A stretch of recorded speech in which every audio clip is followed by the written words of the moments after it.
Okay, so I wanted to make a podcast. I'm really bad with books and with movies and with learning. My problem is I will watch stuff, I will be enthralled, I will love it, and then I will forget everything about it. And same things with books. I'll read a book, I'll be totally into it, I'll love it, I'll have the journey, I'll be in love, right? And then 2 weeks later, I don't remember those characters' names. I don't remember what happened. I don't remember how it ended. Specifics go out the window, that sort of thing. So I was going to do a podcast on the book that I just read. I was off last week, and I had some downtime. So my girlfriend and I, we read to each other out loud the book The Mansion by Ezekiel Boone. And honestly, I wasn't going to read this book. It was an advanced reader's copy that I got from work, and it was just sitting there, and I remembered that I had taken an advanced reader's copy of one of this author's other books and given it to someone. So I actually took the book to give it to someone because I have friends who love horror, and love, having advanced reader copies and books. So I took it thinking I was going to give it to somebody, which I eventually did, but while we were off, I read the back of the book, and I was like, this sounds fucking hilarious. This sounds like a good fucking time. And you know how it is with books where if it doesn't, attract you or bring you in from, the first couple of pages, you're most likely going to close it and not read it. Well, that's me. I don't know. I don't tend to read things, and I don't tend to waste my time on things I'm not interested in. I have to really, love to hate a book to continue reading it, or if I don't like it, you know what I mean? So, things like Gone Girl, I finished that because I loathed it so much. And I think a lot of people who did review this book online, that's the case for them, because the reason I wanted to do this podcast was because when I went to look up stuff about this book, all I found was mostly intense loathing for this book, criticism, people not liking this book, hating this book. And I've been loving horror, for my entire life. So coming across criticism for horror in any way is pretty much constant. If you love horror, the horror genre, if you love horror books, if you love horror movies, if you love horror comics, if you love any kind of horror at all, you will find somebody who hates the same horror you love. You will find that. It's constant. What's so weird to me is that there's such a culture of people agreeing about which horror is good and which horror is bad. And that's so weird to me because, I don't know, I usually don't agree, but I also like all other genres. So I'm not in it just for gore, and I'm not in it just for a certain amount of intensity. So I guess I'm in a different camp. And that's what I usually love about horror, is that there's so much room to explore, and there's so much room to do whatever you want. And for movies, horror is where you can tell a story that you wouldn't be able to tell in drama. You wouldn't be able to tell it in comedy. You can put to screen something that no one would okay in any other fucking genre. And so that's what I find very redeemable about the horror genre. But so this book got tons of bad reviews, and it's being slammed right now. It's being slammed on Goodreads. It's being slammed on online reviews. People are just shitting all over it. I did not read the Hatchling series, Ezekiel Boone's other book. I didn't read it. Other books. I didn't read it at all, but from what I've read online, people really liked that series. They liked it. Not love, but just they liked that series. It was a good series for them. So people read this book, The Mansion, as a follow-up to that series, and they were expecting the same amount of what they felt, for that book and for that series, but they didn't get that, and they're upset about that. So I think a lot of the reason I did like this book is because it reminded me so much of *HALT Catch Fire*, the show on AMC, and it was just so fun to read this because it's so current and it's so funny. Like, it's so funny in the beginning because it's set up so believably and so as a mirror of so many things. Like, because right away you do get those The Shining vibes. You do see Billy as a Jack Torrance character. You do, like, sort of feel like his struggle and all of that. And at the same time, his darkness is not as dark as Jack Torrance, which, thank God. Like, I read The Shining because everybody always says it's the best Stephen King book. That's why I read The Shining. And honestly, it might be the best Stephen King book. I haven't finished a lot of Stephen King books, and that's my problem with Stephen King is, like, I got 2/3 through Salem's Lot, never finished it. I got so far into it, never finished it. I read all of Under the Dome, but I hated it. Like, it's just so weird, because, like, my favorite book from Stephen King is on writing. Like, my favorite book of his is nonfiction about his life. And then my other favorite book of his is probably, like, Joyland, which I just thought it was such a short, sweet, like, romantic, kind of, like, lovely little journey. And it just reminded me of, like, other horror movies I liked and stuff. And, you know, those weird, like, late 80s movie, like, romance movies that were just so bizarre. Like, there were so many weird movies made in late 80s that were just like, why did anyone make this? And but no, I love Joyland. Like, I don't know why. That was, like, a sweet little journey for me that I really loved. And, like, I've read The Stand, and it's another one where I'm like, yeah, that's great. That's a great standard, but it's also just like, why does half of this shit happen, and why is it half of these characters, and why are so many people so obsessed with this book when it's like, it's no one had done it that way before, and that's why that book is so popular and so famous. And it's just like, to me, that book, I don't feel that same way. Like, I love Cabin Trips. I have coughs sometimes. I hear someone cough sometimes when I'm in an airport, and all I can think is Cabin Trips, and how, like, how intense that was to read The Stand and to feel like at any time, like, an outbreak, like a virus, an epidemic was going to take over and you would die. Like, so that, like, The Stand had that going for it, and I loved it. But there's so many things about The Stand that I'm just like, I don't fucking care. I'm sorry. I don't fucking care about this. I don't fucking care about this plot. I don't fucking care about this. And same with, like, reading other things. Like, I've been continually going back to Rose Madder, like, for years. Like, I haven't finished Rose Madder, and it's so weird to me that it's like, oh, I read Dean Koontz's Intensity in, like, 3 days because it made me feel so sick I couldn't put it down until I finished it, you know? So it's so weird to me to still have, like, Salem's Lot unfinished, and, like, It unfinished. Like, well, I guess It isn't that weird because it's so fucking big, but it's like, I've read 1Q84, and that's huge, like, and I read it fast, and I was sad when it was over, and I would have read more and more and more and more, even though the story itself didn't make any fucking sense and was weird, you know? So it's all very interesting. I think that I'm just drawn to certain types of writing, to moodiness, to certain things. So, but I don't know if this story would have been as good to me if I hadn't watched *Halt Catch Fire*, and if I wasn't honestly seeing, like, Lee Pace and, like, what's his name?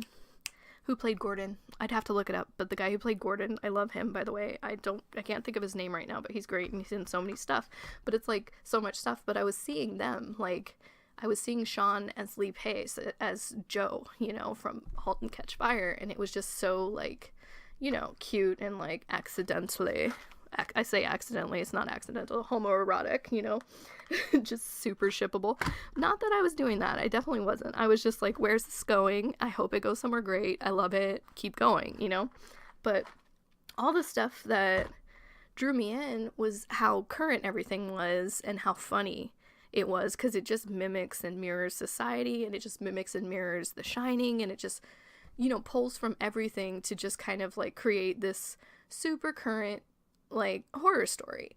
And so that it did really, really, really well, and I loved that about it. And I hope there's a movie, because there were kind of elements of like Black Mirror in the mansion, and there was that vibe there. It just sucks because there was so much potential, and that is the major criticism, is that it was all build and like very little actual action, and then it ended.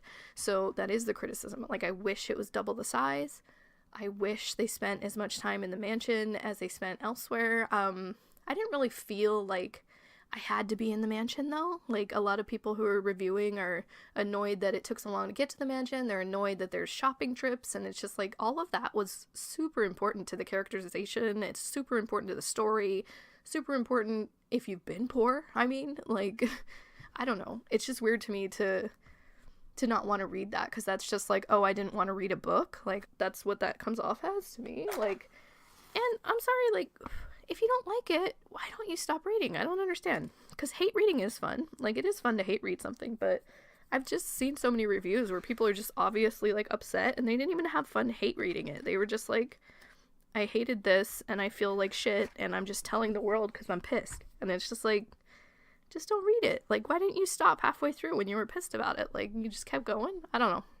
I think that's weird. I obviously will stop a book when I get bored, which is bad and good, because that's why I haven't finished Rose Madder, and it's probably great, and that's why I haven't finished Salem's Lot, and why I haven't finished I don't know, so many fucking books. Like, because the second they get boring, or the second they have like a place of stability that I'm like, yeah, okay, I can be done with this, I'm like, okay, I'm done.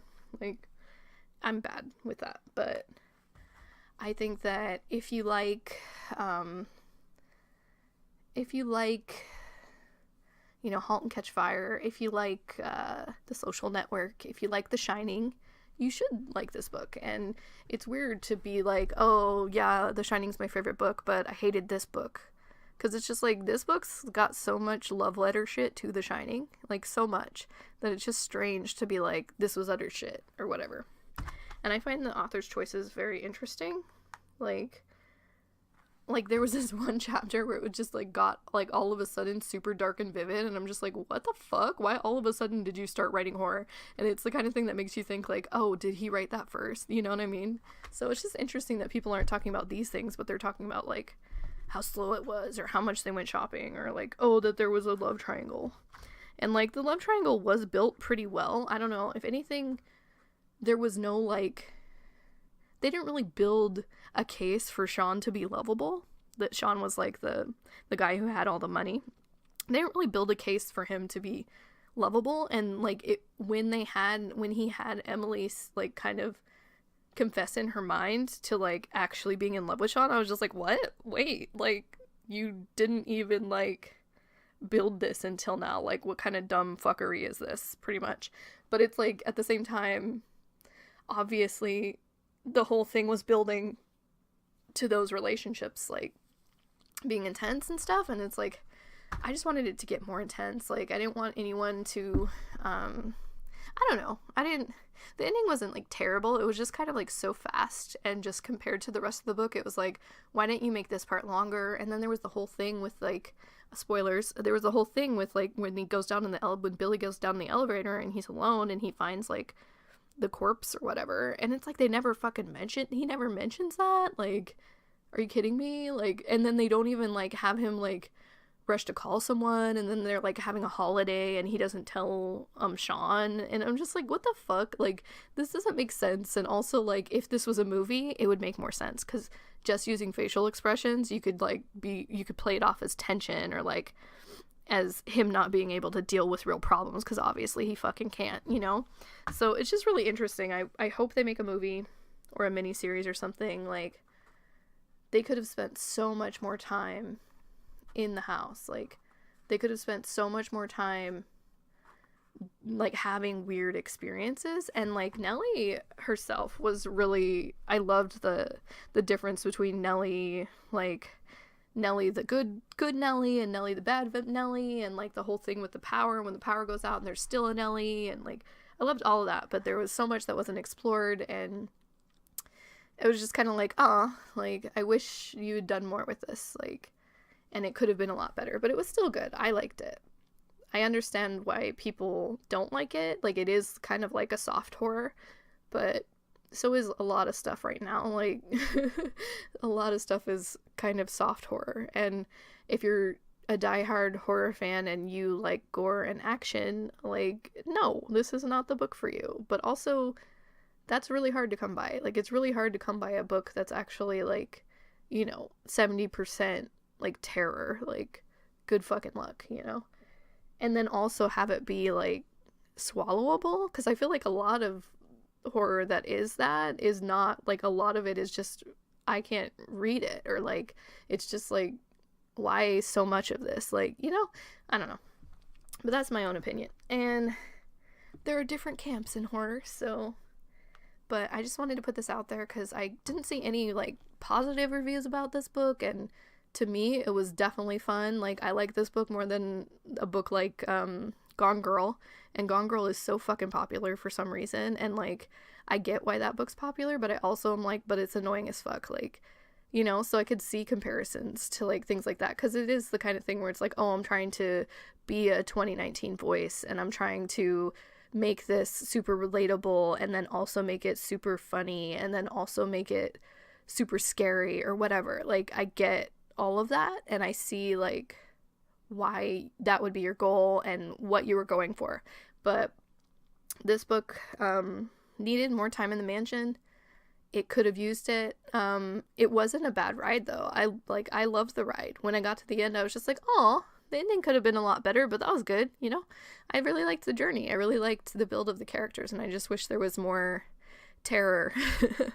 But to compare it to a book like The Shining is really weird, because The Shining, again, was like the only thing of its kind when it came out, and to this day, like, I wouldn't want to read it again, you know what I mean? So it's really weird, because some people like read it over and over and stuff, and like, I actually had more fun reading Dr. Sleep than I did reading The Shining, and I get why The Shining's popular, but I'm also like, Jack Torrance can go fucking die. Like, I don't want to read his fucking internal monologues, you know what I mean? Like, I don't need to know that trashy person exists. Like, my own opinion, like, like, trying to watch Mr. Mercedes. I didn't read Mr. Mercedes, but trying to watch Mr. Mercedes was really hard, because it was just like so much of that like psycho inner voice where you're just a bad person. Like, it's not your fault.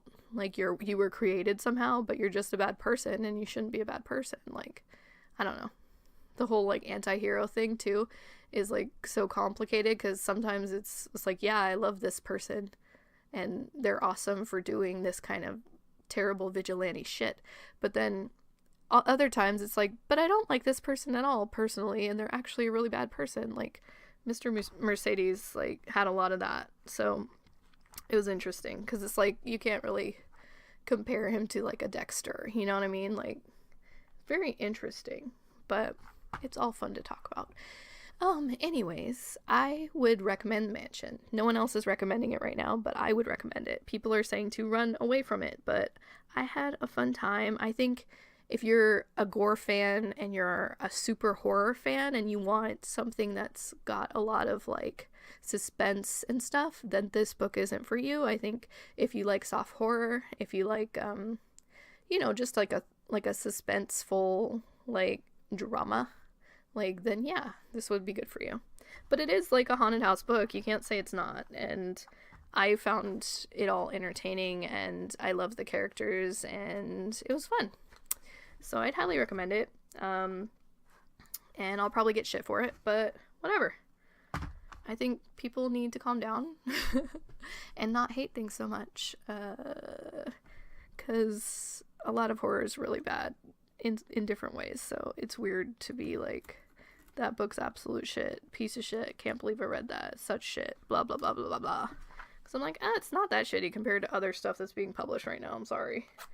And if you have any knowledge of that, you should know that. So, very interesting. But if you like *Halt and Catch Fire*, and if you love like Lee Pace and Joe McMillan, if you love like that shit, that drama, all that drama that went on in *Halt and Catch Fire* between like Joe and Cam and Donna and Gordon, you would love this, because it's just like another journey similar to that has all the tension, and it just needs more horror. But there was definitely horror. There was definitely horror in this. You can't say there wasn't. Like, I could sit here and go through, like, all the horrible things that actually happened, and I'm sure a lot of people who gave, like, negative reviews would be like, oh yeah, like, that's actually a lot. And just, like, making the comparisons with The Shining or with other pieces of popular fiction right now, it's like, all the stuff with the twins was really interesting, and, like, just Nellie taking control and how you can, like, compare that to, like, Jurassic Park and the park going dark, you know. And, like, there's just so many comparisons that it's a sweet book in a way, and there is some gross stuff and some fucked up shit, and I just think it's, like, soft horror. It's just sweet, and it cinematically it would do very, very, very well. Like, it would be super popular cinematically. So if you have that kind of brain where when you're reading something, you are seeing the cinematic version, this would be a good book for you to read. But if you are just most likely trying to be scared and stuff, this doesn't pay off as much as it should. And that's where it falls short. And it really doesn't have to fall short, which is the biggest problem. But I love the comparisons to, like, The Shining, and, like, when Billy, like, sees the saloon and goes and has a drink, and, you know, none of that really happened. And then I love the towny shit. Like, I love that Whiskey Run is so cool. Like, I love that Sean is this, like, fucking billionaire who could just buy a whole town and renovate it, and, like, that's so sick. And, like, everybody there is, like, on his payroll, and no one's gonna, like, he could do so much more with that. Like, hopefully there'll be, like, a sequel in, like, 10 years, and it'll be all about Whiskey Run and, like, the mansion being haunted and abandoned, and, like, who knows what that plot would be, but it would be probably way better than the first book. Probably because once you leave things to sit for a little bit, they stew in you get all the ideas, and you're like, oh shit, I should have done all this stuff and I didn't do it. But can you imagine, like, Whiskey Run, like, after, like, because Sean's dead, and, like, you know, Eagle technology will be taken over or whatever, or controlled by someone else, and it's like, so no one's gonna care about Whiskey Run, and then the mansion's gonna be left and decrepit, and then it's like, okay, so who's inheriting that mess, and what will that do to that town, because every single person relied on Sean, you know, and relied on that maniac who is now gone. So I think that would be such a fun story, and I kind of hope there will be, like, a sequel like that. Like, I don't know who you would have be taking over the mansion, or what the common thread would be, or anything like that, but it could be amazing, and I hope it goes there, because there was so much potential, and it could have been so much better. And not to say it wasn't good, it definitely was good. There was some lameness, but to me it was really good, and there was definitely enough horror to keep me interested, and enough horror to make a really freaking fun movie. So I hope that they do that.